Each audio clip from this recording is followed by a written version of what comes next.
3 times we had to prosecute for theft because it was so impacting to our family. He didn't steal a little bit of money. He stole thousands of dollars at a time.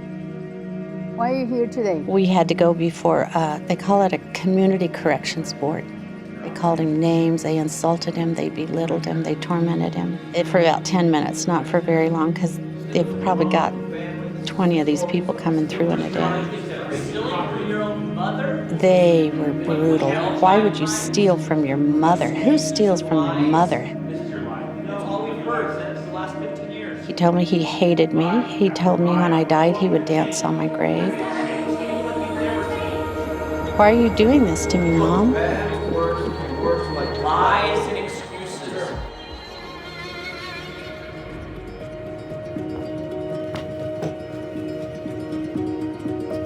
So my son was 13 years old when we started noticing some pretty significant changes in his life. He was our 4th child, so we were pretty familiar at that point with what teenage boys looked like. Ready? Yeah. Okay, let's go.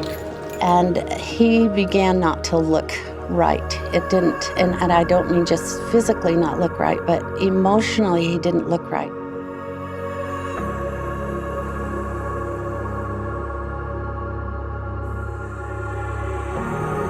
Money started disappearing. At first just $5 or $10, and then it became $100, $200, $250 a week.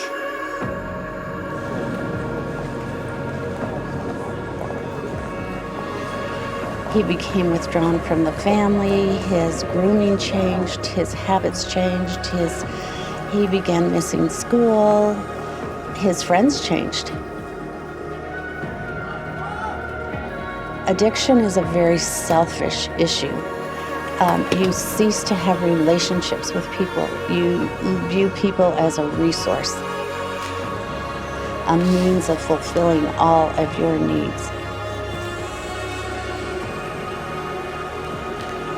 And so that's what we saw. It was we became resources for him. He would lie, he would steal.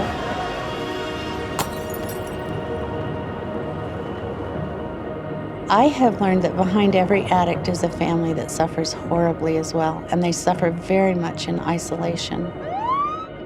There's not a lot of sympathy or understanding of it. There's certainly not a lot of support. Oftentimes, people judge parents for the choices their children make. Why don't you just try to get back? Why don't you do that? Where you been? So at 17, we said, if you're going to stay in our home, there are going to be some rules. He said, I'm not gonna live by your rules. And so my husband said, well, you've got 15 minutes, go get what you want. Where am I supposed to go, Dad? I don't know. Get your stuff and get out of here. And when I heard my husband say that, I was relieved. I thought, thank you. Thank you. Maybe we can sleep. Maybe tonight we can sleep. And I don't have to hide my wallet, and I don't have to lock the kids' doors. And then I was ashamed. Why don't you just... Because no mother should be grateful that she can't take care of her children.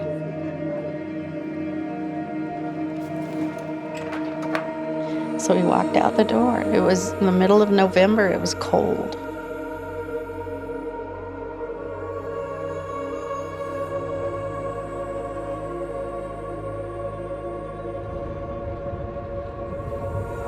I was driving one day. It was really cold. I saw this kind of slightly built, it looked like a kid, shuffling along in the snow in sandals that didn't cover his feet well, and he was kind of hunkered down. He had just a hoodie on, and he looked up.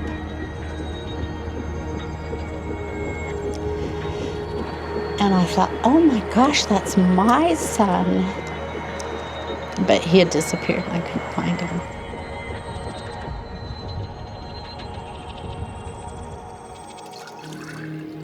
I always slept really good when he was in jail. They're basically safe. They get 3 meals a day and they're clean. And you know where they are. This particular time, he was out of the home and he came to me. He looked horrible. He always looked horrible when he was heavy into using. And he knocked on the door and he says, "Mom, I'm hungry. Can you give me something to eat?" I said, "Well, yes. Yes, I'll always feed you." And he said, "Okay, if I come to your house every day at noon, could you give me something to eat?" I said, "Yes, I will do that. I will leave you something on the doorstep. Every day at noon you come and I'll have something for you to eat. But I'm sorry you cannot come to our house." Because every time he came in, he stole from us.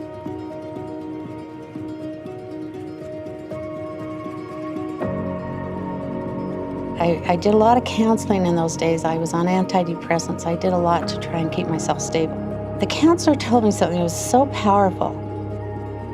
She said, "Your greatest challenge is going to be learning to love your son and not enable the addict.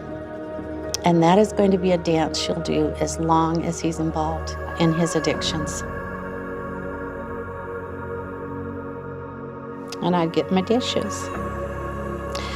And then I'd go in my room and I'd cry. Because I couldn't save my son. Because I couldn't save my son.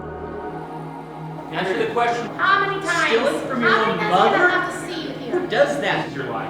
It's here because he's an I'm just idiot. gonna That's answer why. wasting everyone's time. Question answers. You. Who are you? Why are you here today?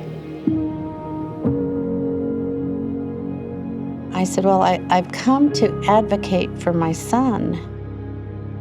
You have to know my son is not a criminal. My son is an addict, and he needs help to get rehabilitated. And if you put him in prison, you won't be helping him. You'll criminalize him. And so I'm asking you to put him in a halfway house." And so they talked amongst themselves for a minute and decided to put him in the halfway house. It was a 3-year sentence. And then as we were walking out the door, they said to him, "We're doing this for your mom, not for you, and you need to get a job." And he did. It's now been 17 years that we've been dealing with this. He's gotten better. He is not sober all the time. He still drinks occasionally. But we have established rules for him to be in our home. And a boundary isn't about trying to control the addict. It's about trying to protect ourselves from the addict's behavior and to keep ourselves safe. So a boundary for us was, if you steal from us, you got to know I'm going to prosecute you, because that's not okay. So what I've learned through this whole experience is that you've got to learn how to love the son and not enable the addict. And so it's a dance we still do.